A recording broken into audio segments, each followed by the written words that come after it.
Always perfect. I always remember getting the big box of Crayola crayons when I was a kid and going through and finding something called burnt sienna. And I'd never heard of it. I hadn't heard of sienna and certainly not burnt sienna. And I always thought that was a cool color. Kind of thing? Sort of darker than orange.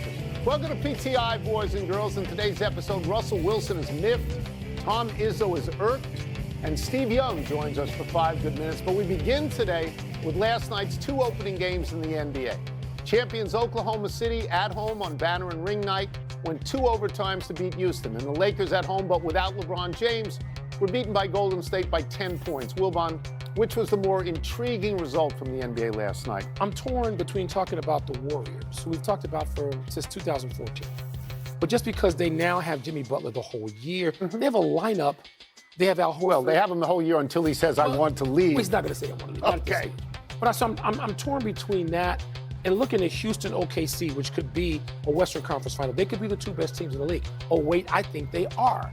Right now, tonight, the 2 best teams in the league. So I thought you liked Denver. I thought you liked Denver. I like Denver to wind up being in the Western Conference Finals. But right now, I think these are the 2 best. Right. And Kevin Durant had a weird sort of night. He called time. He called time out. It's a technical. He called time. Except they didn't call it technical. They didn't call it. The refs didn't see right it? there. We all saw it. No. But setting that aside, Kevin Durant played 47 minutes last night.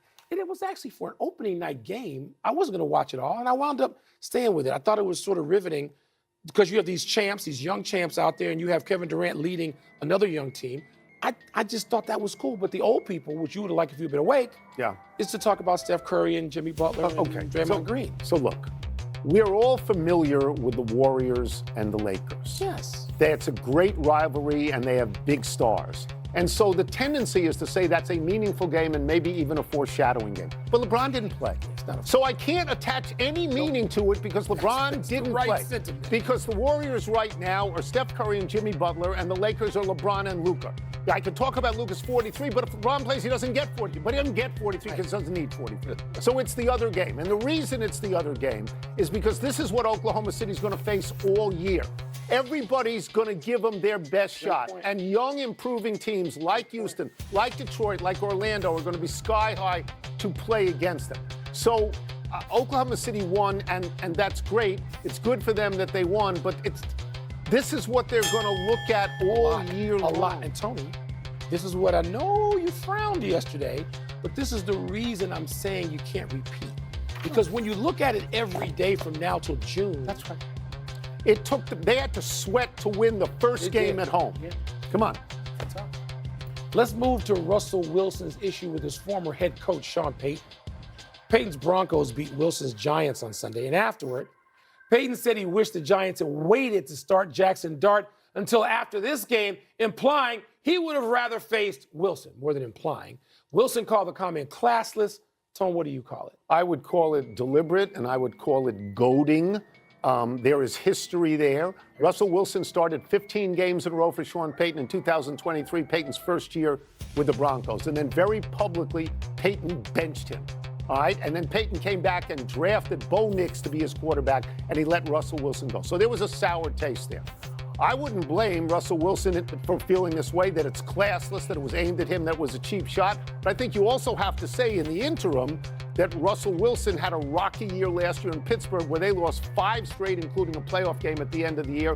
A rocky beginning with the Giants where they benched him for Jackson Dart after the 3rd game. So I think that Russell Wilson can say this was a classless shot, and Sean Payton can come back and say it was thorough analysis. Because even we sat on this set and we talked about when are they going to bench Russell Wilson and when are they going to go to Jackson Dart. Sean Payton is a really, really, really fine coach. He's a Chicago guy. I lean toward letting it slide. Eastern Illinois? Except Sean Payton behaves too often like a classless bum. That's what he behaves like. And he thinks he's so chesty, he can say stuff, but you can't say something back. Russell Wilson can't come back at him. He did. Russell Wilson's got as many Super Bowl rings as Sean Payton. That's right, one. And been to one more. So Sean Payton will tell you what he did as an assistant and try to take credit for that. And Sean Payton, what does Sean Payton think this is, like 1948? Like Russell Wilson as a quarterback can't come back at him as a man? Good. I'm glad Russell Wilson did. And they can be equals in that way in terms of status in football, but Sean Payton, who do you think you are? You ain't that good where you can just take shots at people and you better go in the rope-a-dope. I wish Russell Wilson had gone further. Do you think Russell Wilson will stay in the NFL? Do you think he'll become an itinerant like Joe Flacco and try and get starting jobs here and there? Because his effectiveness has diminished. Effectiveness has diminished, Tony. And others, he wasn't ever the most popular guy in the room he was in. But he won a Super Bowl. He should have two. He should have two. Should have two. Yeah. We move now to college basketball and a consternation by Tom Izzo over the NCAA allowing 2 G League players to play college basketball. In the past, if you played pro basketball, you were barred from college play. But 21-year-old London Johnson has been cleared to play at Louisville next season, and 21-year-old, and I hope I pronounce this right, Terry Darlin, has been cleared to play at Santa Clara this year. Izzo was livid about this and said, quote, "It's ridiculous, it's embarrassing, and I love my job. I don't respect my profession. I'm not real excited about the NCAA or whoever is making these decisions," unquote. Wilbon, are you okay with ex-G Leaguers being approved to play college basketball? I'm not as outraged by it as Tom Izzo, though I understand me too. His outrage Me too. and applaud it. And if I saw him, I'd dap him up. Yeah. It's less than ideal at best. And then, but Tony, the only thing I started thinking about, I thought about this a lot, because Tom Izzo, to me, in a lot of ways, is the conscience of college sports, and particularly college basketball. But what is ideal about any element of college sports now? Right now. Right now. Yeah, nothing, I know. Nothing. And so I don't know where you go. Yeah. So my feeling is I'm not crazy about this. I'm not crazy about this.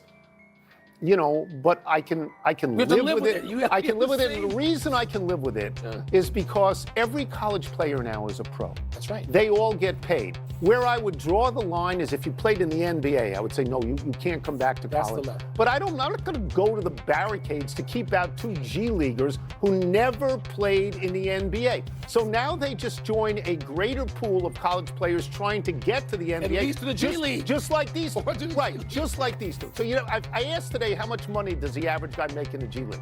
It's $40,000. It's less than any good high school player. There's going hundreds of college players making more than that. Way more. And there's no scandal in this. I mean, you get to the point where room and board and tuition at a private school like Northwestern's way more than $40,000, right? Yeah, like almost way more. So almost $100,000. So we both love Izzo, and we both sympathize with him. We do. But you can, like European players or African players, they may be in a pro league over there, and they're recruitable to college. One thing I wouldn't let happen. No going back and forth in the same season, like minor league call-ups. No. In Major League Baseball. No. Let's go. No, you can't do that. But I think we're going to have to live with it. We're straight down the line. I think we're going to have to live with it. Let's take a break. Coming up, Jordan Love takes on Aaron Rodgers on Sunday, and we're going to ask Steve Young what it's like to face a guy who once had your job. We'll also ask him how Justin Fields should feel about the Jets owner taking a shot at him. Another dude who behaves like a classless bum. That owner, who's a dreadfully awful owner. Did you see the pictures of Young in Montana? Did you see that? That excites me. Yeah. We were there. Yeah. We have some NFL questions for our great friend. The man was set on being a long snapper until I convinced him to give flinging it a shot. Hall of Fame quarterback Steve Young. Let's start with this. Yesterday, the Jets owner, Woody Johnson, stood by his new coach, Aaron Glenn, but said of Justin Fields,